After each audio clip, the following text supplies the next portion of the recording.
असदुल्ला असद महफलों से ना स्टाल लाईदा है। पहलों ना केस्टा रिकॉर्डिंग करी दी सी टेप से, उस तो बाद सीढ़ियाँ हमेशा दीनी अदारियां से बस यही काम है। सैकल तो ही पूरे लाहौर च सैकल से जाइदा अलहमदुलिल्लाह। बस ये हवाई काम है, कभी कभी कुछ नहीं किया जाता।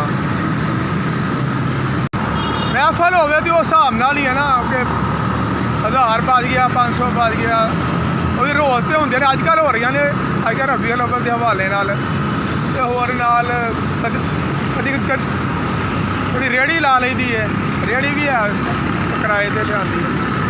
मकान भी रेंट दा है, इधर रहमत होने है मकान सिर्फ बच्चों वास्ते ही ना, बच्चों को पढ़ाने वास्ते लाने वास्ते कि अज पढ़ जाएंगे कल बन जाएंगे कुछ साढ़े वागू तो ना करेंगे।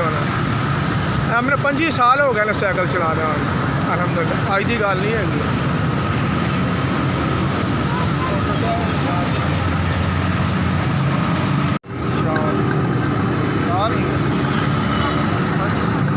4 घर अल्लाह नू खुश रखे, अल्लाह ताला